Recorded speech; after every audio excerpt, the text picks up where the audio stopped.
Hi friends, ಎಲ್ಲರೂ ಹೇಗಿದ್ದೀರಾ? ಚೆನ್ನಾಗಿದ್ದೀರಾ ಅಂತ ಅಂದ್ಕೊಳ್ತೀನಿ. ನಾನು ಕೂಡ ತುಂಬ ಚೆನ್ನಾಗಿದ್ದೀನಿ. ನಾನಿವತ್ತು ನಿಮಗೆ ಬೆಳ್ಳುಳ್ಳಿ ಮಂಡಕ್ಕಿ ಯಾವ ರೀತಿ ಮಾಡೋದು ಅಂತ ತೋರಿಸ್ತಾ ಹೋಗ್ತೀನಿ ಬನ್ನಿ. ಇದಕ್ಕೆ ನಾನು ಒಂದಿಷ್ಟು ಮಂಡಕ್ಕಿಯನ್ನು ತೊಗೊಂಡಿದ್ದೀನಿ. ಅದನ್ನು ಸ್ವಲ್ಪ ಬಿಸಿಲಲ್ಲಿ ಒಣಗಿಸಿ ಇಟ್ಕೊಂಡಿದ್ದೀನಿ. ಹಾಗೆ ಸ್ವಲ್ಪ ಶೇಂಗಾ, ಪುಟಾಣಿ, ಕರಿಬೇವನ್ನು ತೊಗೊಂಡಿದ್ದೀನಿ. ಸ್ವಲ್ಪ ಬೆಳ್ಳುಳ್ಳಿಯನ್ನು ಜಜ್ಜಿಟ್ಕೊಂಡಿದ್ದೀನಿ. ಹಾಗೆ ಸ್ವಲ್ಪ ಸಕ್ಕರೆ ಪುಡಿ ಹಾಗೆ ಉಪ್ಪಿನ ಪೌಡ್ರನ್ನು ಮಾಡಿಟ್ಕೊಂಡಿದ್ದೀನಿ. ಸ್ವಲ್ಪ ಸಾಸಿವೆ ಹಾಗೆ ಸ್ವಲ್ಪ ಜೀರಿಗೆಯನ್ನು ತೊಗೊಂಡಿದ್ದೀನಿ. ಇವಾಗ ಯಾವ ರೀತಿ ಮಾಡೋದು ಅಂತ ನೋಡೋಣ ಬನ್ನಿ.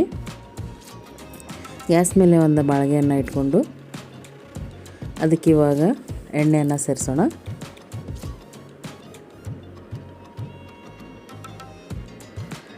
ಎಣ್ಣೆ ಎಲ್ಲ ಬಿಸಿ ಆದಮೇಲೆ ಇದಕ್ಕೆ ಇವಾಗ ಸಾಸಿವೆ ಜೀರಿಗೆಯನ್ನು ಸೇರಿಸ್ಕೊಳ್ಳೋಣ.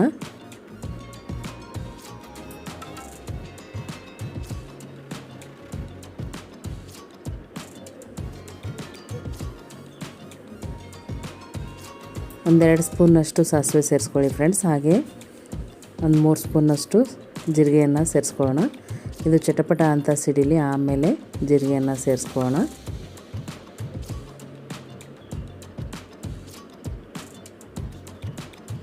ಇವಾಗ ಸಾಸಿವೆ ಸಿಡಿದಿದೆ ಫ್ರೆಂಡ್ಸ್. ಇವಾಗ ಜೀರಿಗೆಯನ್ನು ಸೇರಿಸೋಣ. 2 ಸ್ಪೂನ್ ಅಥವಾ 3 ಸ್ಪೂನ್ ಜೀರಿಗೆಯನ್ನು ಸೇರಿಸ್ಕೊಳ್ಳಿ.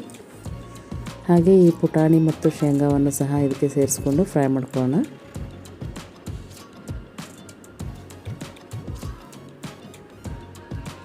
ಇದು ಚೆನ್ನಾಗಿ ಫ್ರೈ ಆಗಬೇಕು ಫ್ರೆಂಡ್ಸ್. ಅಂದಾಗ ಇದರ ಒಂದು ಒಗ್ಗರಣೆ ತುಂಬ ಚೆನ್ನಾಗಿ ಬರುತ್ತೆ. ಮಾಡೋದು ಕೂಡ ತುಂಬ ಈಸಿ ಫ್ರೆಂಡ್ಸ್. ಇದನ್ನ ಮಾಡಿಟ್ರೆ ನೀವು 1 ವಾರ ಅಥವಾ 2 ವಾರದವರೆಗೂ ಇಟ್ಕೊಂಡು ತಿನ್ಬೋದು. ತುಂಬ ಅಂದರೆ ತುಂಬ ಚೆನ್ನಾಗಿರುತ್ತೆ. ಟ್ರಿಪ್ಪಿಗೆಲ್ಲ ಹೋಗಬೇಕಾದ್ರೆ ಈ ರೀತಿ ಮಾಡಿಟ್ಕೊಂಡು ಹೋದರೆ ಮಧ್ಯೆ ಮಧ್ಯೆ ನಾವು ಸ್ನ್ಯಾಕ್ಸ್ ತಿನ್ಬೇಕು ಅನ್ನಿಸ್ದಾಗ ಇದನ್ನು ತಿನ್ಕೋಬೋದು. ತುಂಬ ಅಂದರೆ ತುಂಬ ಚೆನ್ನಾಗಿರುತ್ತೆ.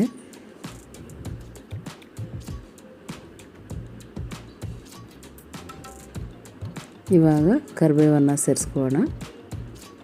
ಕರಿಬೇವು ಸಹ ಎಣ್ಣೆಯಲ್ಲಿ ತುಂಬ ಚೆನ್ನಾಗಿ ಫ್ರೈ ಆಗಬೇಕು ಫ್ರೆಂಡ್ಸ್. ಇದು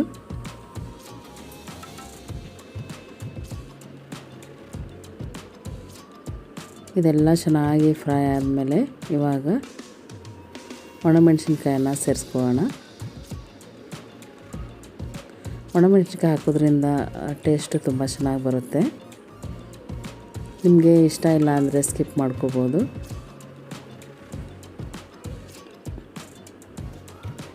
ಅದನ್ನ ಹಾಕೋದ್ರಿಂದ ನೋಡಲಿಕ್ಕೂ ತುಂಬ ಚೆನ್ನಾಗಿ ಕಾಣಿಸುತ್ತೆ ಫ್ರೆಂಡ್ಸ್ ಅದು ಮಂಡಕ್ಕಿ.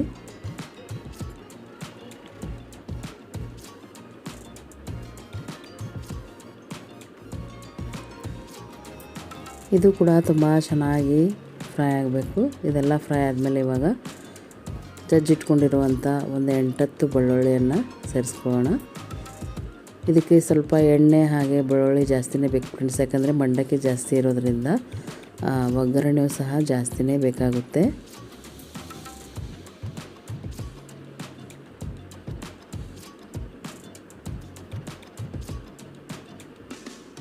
ನೀವು ನೋಡಿಕೊಂಡು ನೀವು ಎಷ್ಟು ಮಂಡಕ್ಕಿ ತೊಗೊತೀರ ಅದರ ಕ್ವಾಂಟಿಟಿಗೆ ನೀವು ಒಗ್ಗರಣೆಯನ್ನು ಮಾಡ್ಕೋಬೇಕಾಗುತ್ತೆ. ಜಾಸ್ತಿ ಮಾಡಿಕೊಂಡ್ರೂ ತೊಂದರೆ ಇಲ್ಲ, ಆದರೆ ಕಡಿಮೆ ಮಾಡ್ಕೋಬಾರ್ದು ಫ್ರೆಂಡ್ಸ್. ಜಾಸ್ತಿ ಮಾಡಿಕೊಂಡ್ರೆ ನೀವು ಈ ಒಗ್ಗರಣೆನ ತೆಗೆದು ಫ್ರಿಜ್ನಲ್ಲಿ ಇಟ್ಕೋಬೋದು.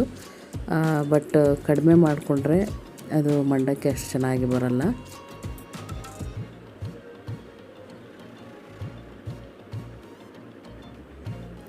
ಇವಾಗ ಇದೆಲ್ಲ ಫ್ರೈ ಆದಮೇಲೆ ಇದಕ್ಕೇನು ಬೇಕು ಅದನ್ನ ಮಸಾಲೆಯನ್ನು ಸೇರಿಸ್ತಾ ಹೋಗೋಣ.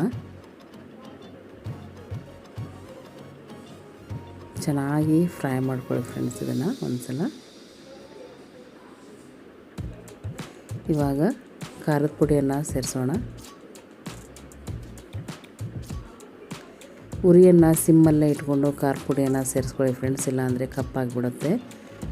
ಉರಿ ಮಾತ್ರ ಸಿಮ್ಮಲ್ಲೇ ಇರಬೇಕು. ಚೆನ್ನಾಗಿ ಫ್ರೈ ಆಡಿಸ್ಕೊಳ್ಳಿ ಈ ರೀತಿ.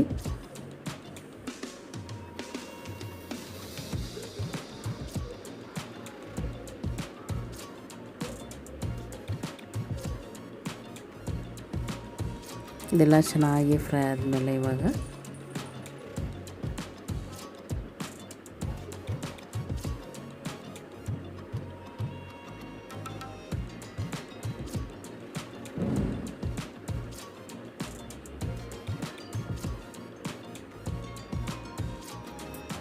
ಖಾರ ಕಡಿಮೆ ಅನಿಸಿದರೆ ಮತ್ತೆ ಒಂದು ಸ್ವಲ್ಪ ಖಾರ ಪುಡಿಯನ್ನು ಸೇರಿಸ್ಕೊಳ್ಳಿ.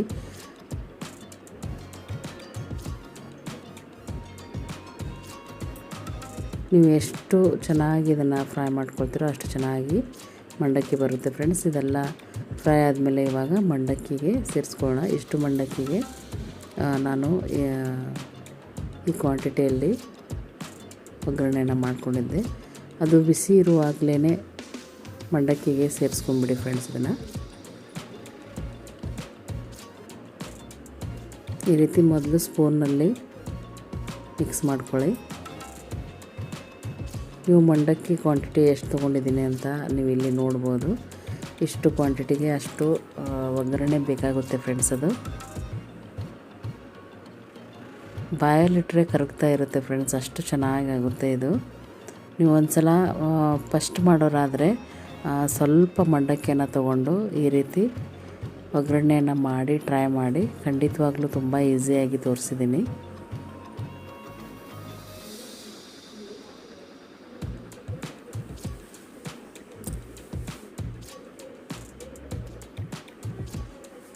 ಇವಾಗ ಉಳಿದಿರೋ ಒಗ್ಗರಣೆಯನ್ನೆಲ್ಲವನ್ನು ಸಹ ಇದಕ್ಕೆ ಸೇರಿಸ್ಕೊಂಡು ಚೆನ್ನಾಗಿ ಮಿಕ್ಸ್ ಮಾಡ್ಕೊಳ್ಳಿ. ಈ ರೀತಿ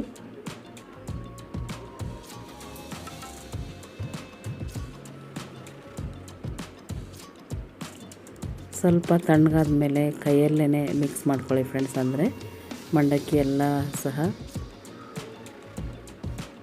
ಮಸಾಲೆ ಹಿಡಿಯುತ್ತೆ. ಹಾಗಾಗಿ ಉಳಿದಿರುವಂಥ ಒಗ್ಗರಣೆಗೆ ಮಂಡಕ್ಕಿಯನ್ನು ಹಾಕಿ ಈ ರೀತಿ ಮಿಕ್ಸ್ ಮಾಡಿಕೊಂಡು ಹಾಕ್ಕೊಳ್ಳಿ.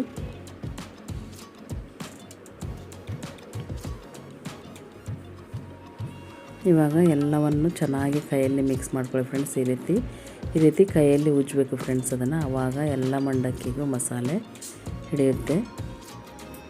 ಈ ರೀತಿ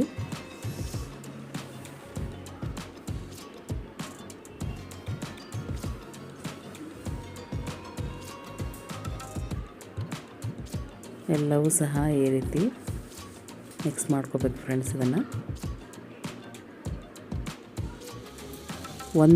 ಅದು ವೈಟ್ ಮಂಡಕ್ಕಿ ಇಲ್ಲದೆ ಇರೋ ಥರ ನಾವು ಇದನ್ನು ಚೆನ್ನಾಗಿ ಮಿಕ್ಸ್ ಮಾಡ್ಕೋಬೇಕು. ನೋಡಿ ಇವಾಗ ನಾನು ಮಿಕ್ಸ್ ಮಾಡ್ಕೊಂಡಿದ್ದೀನಿ. ಮಿಕ್ಸ್ ಮಾಡ್ಕೊಂಡಿದ್ದಾದಮೇಲೆ ಇದಕ್ಕೆ ರುಚಿಗೆ ತಕ್ಕಷ್ಟು ಉಪ್ಪನ್ನು ಸೇರಿಸ್ಕೊಳ್ಳೋಣ.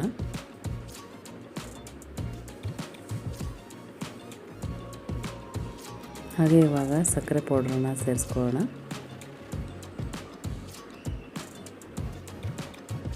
ಸಕ್ಕರೆ ಪೌಡ್ರ್ ಸೇರಿಸೋದ್ರಿಂದ ಇದರ ಟೇಸ್ಟ್ ತುಂಬ ಚೆನ್ನಾಗಿ ಬರುತ್ತೆ. ಎಲ್ಲ ಸೇರಿಸಿದ ಮೇಲೆ ಮತ್ತೊಂದು ಸಲ ಮಿಕ್ಸ್ ಮಾಡ್ಕೊಳ್ಳೋಣ.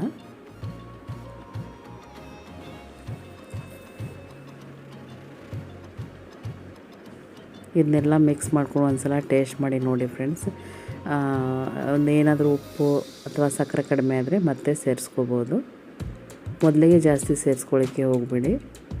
ರುಚಿಗೆ ತಕ್ಕಷ್ಟು ಸೇರಿಸ್ಕೊಂಡು ಮತ್ತೆ ಟೇಸ್ಟ್ ಮಾಡಿ ಸೇರಿಸ್ಕೋಬೋದು.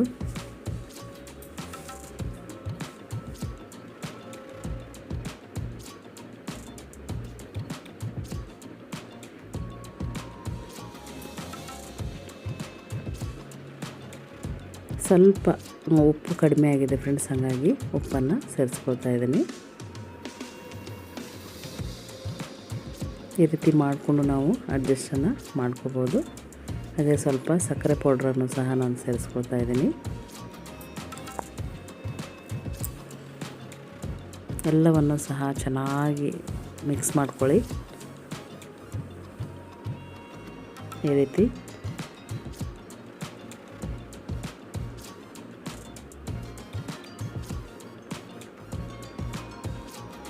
ಇವಾಗ ಟೇಸ್ಟ್ ಮಾಡಿ ಹೇಳ್ತೀನಿ ಫ್ರೆಂಡ್ಸ್.